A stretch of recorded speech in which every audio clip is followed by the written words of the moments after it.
OK, Alan, off you go.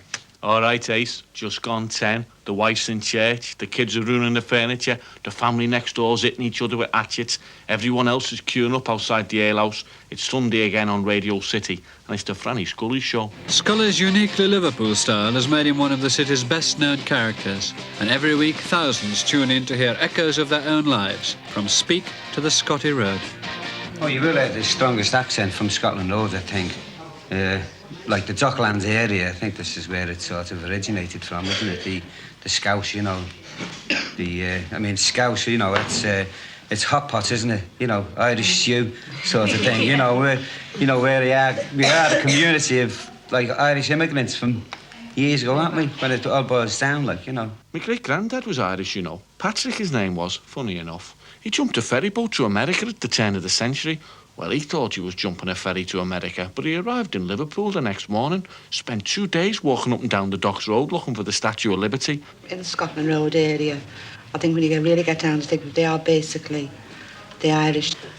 The posh people say one in a specific way like that, but we say one, just like that one. And, you know, a lot of people don't understand what we're saying, but the Irish say it just the same way. Well, I'm a docker myself, work on a dock, and we can always tell a bloke who comes from around the South End.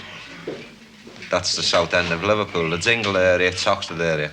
They generally use, there's one particular word that'll always come up, and they'll call, where we'll say, "I there," or "I there, fella," you know, things like this.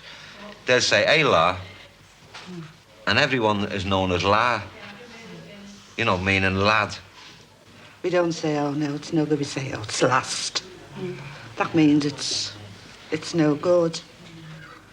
Isn't it? You never say, "Oh, it's no good." You say, "Oh, it's bloody last." Like my own dad, like if he does anything, he goes lobbow. You know. Well, I heard Tom O'Connor using it one night, and he got a great big laugh in a club somewhere out in Widnes because he went lobbow. That's been getting done around here for years and years, you know. Lobbow just means, you know, I don't care, like lobbow. There's another word I always remember I used it when I was at home on a holiday one time. And I was in a bad mood when I said it, and I didn't think it was funny, I said. I think it was about him. I said, "Oh, he's got a cob on." Well, nobody knew what I was talking. They just folded up. Yeah. And I think that's about 15 years ago, and they still say, "Oh, as our Anne says, he's got a cob on." They just thought, you know, that it was... That means I've got an arc on, you're annoyed. He's cross. He's cross, of that. So I've got a cob on. Well, if anyone collapses, you just say, "Throw a wobble," gets drunk. Anyone that's fancy say, you know. Yeah. He could be lying on the floor stiff, but he still threw a wobble. Scarce has survived the destruction of its spiritual home, and Irish, mingled with some Welsh and native Lancashire, has produced an accent that both unites Liverpool and lives on, despite the fact that Scotland Road and areas like it are now little more than the familiar wasteland of slum clearance and urban renewal common to so many northern cities. It's not what it used to be, not like the old times down in the Dingle. My grandma used to live next door to a raving orange lodger, and yet even then, for 362 days of the year, they'd be the best of mates.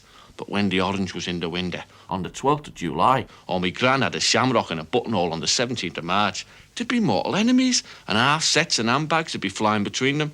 There's nothing to do in Liverpool 8. We've got no sporting facilities for the kids. There's nothing to do. Then that's when they mostly get in trouble. Crime starts then. And they don't really awaken their ideas until they've either been to prison or Borstal or been through some bad mental phase. Like the teacher said, the only way to make it is to be a boxer or a footballer. They don't say anything else. So you come from school with that idea about being a boxer or a footballer. There's no other way to make it. Once you're outside Liverpool 8, it's like being in another country in Liverpool. I'd say Liverpool is one of the worst prejudiced cities in the country. Because all you have to do is look in town, in the department stores. You can't count 10 blacks on the shop fronts. You'll find them in the warehouses. You won't find them on the shop fronts. And there's a lot of pressure in the clubs as well. It's very rare that you'll find black guys, you know, residing in white clubs. You know, very rare indeed, you know. They might let you in, you know, if you have a woman with you. Because, like, the main tendency is they think you're going to cause trouble. Don't ask why it's the blacks that must always go and cause the aggravation, you know what I mean? But like it's their impression, like, well, if a fight starts, it's like the black man come and start the fight. And it's not usually so, you know? I mean, you go in a club, from the time you walk in, you know, everybody's just giving you pressure, you know, dirty looks, and it's just no good. And like sometimes clubs play soul music, and when they see, you know, say a black boy walk in, they change it, man, pour, you know, T-Rex on Bay City Rollers, all that heavy nonsense, you know? So, like, you don't want to stay and listen to that kind of crap. I mean, most of the, say, white fellas, I mean, they call their women, what is it, tart, Judy. I mean, we call them beef, man, you know? An old lady. Old lady, you know? And, like, I went to live in Rochdale for a month, you know, to try and get a job.